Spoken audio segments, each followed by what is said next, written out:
Hey everybody, it's July 18th. So cut flower selling season is underway. This whole row is sunflowers and I finally just got blooms. Goes with the zinnias here. You don't see a lot of blooms just yet. They're finally just popping. Like these colorful heads you can see down here, these only just started in the last couple days.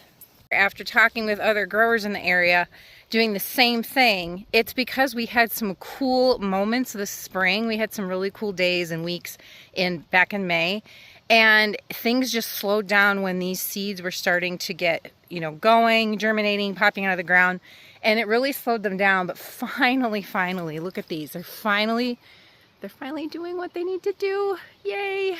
What this means for me is, as I'm trying to get bouquets pulled together and harvest a lot of really beautiful flowers to share, I've had to get creative and use other types of flowers.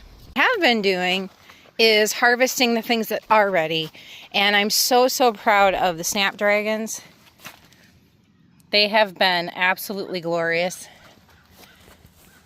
I have harvested big swaths of these the last couple weeks, and just hundreds and hundreds of blooms. So I've been using a lot of bachelor buttons.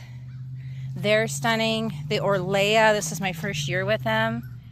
Oh, they're so breathtaking. First time doing Ammi, and aren't they just divine? They don't even look real. They're so glorious. This ruffled Cosmo, let's see if I can find a fresh bloom here. Oh, they look like little cupcakes floating in the wind. Hit me nuts. Gaddis.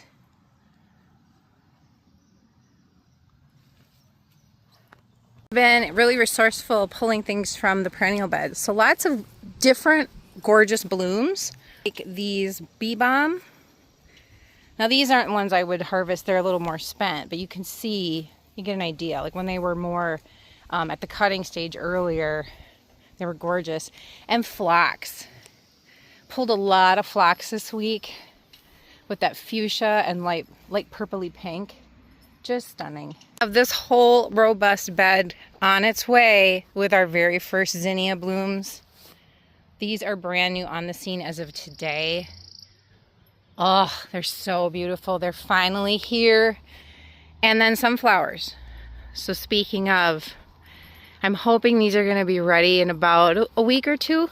So my big message is, I've been waiting, and the wait is going to be totally worth it. Cannot wait to be putting these into bouquets along with everything else. These are a lot of the flowers from this week's harvest. Oh, they're so gorgeous.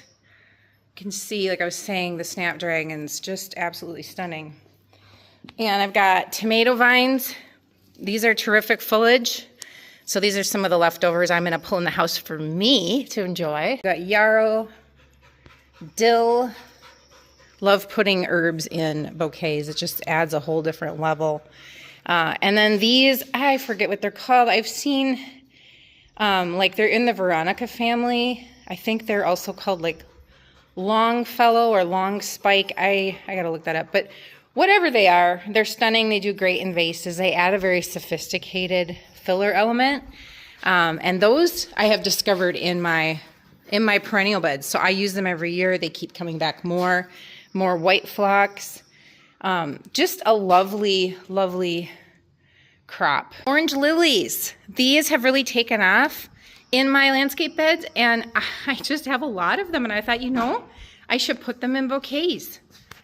They are so gorgeous, and they have more buds coming. They make a great complement to everything else going on. I'm so proud of the little mint green farm stand here. This structure has done so well. It's cute. It makes me really happy. Some of the things that have gone really well that I didn't even expect, like adding this tile.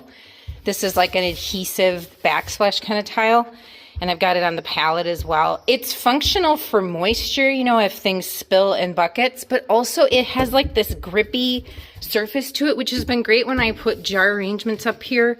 And buckets, just to make sure things stay, especially with transport with the tractor. It's been awesome. And then I added a little tin roof, partly because it's cute, but it is also functional. And I added more of an extended roof on it to help with shade. And that has done really, really well. And lastly, who doesn't love fairy lights? So cute. That little pinch of zhuzh that I wanted to add this year. So I feel like things are about to explode this season because we're gonna have a ton of sunflowers and zinnias and then everything else that we've been growing.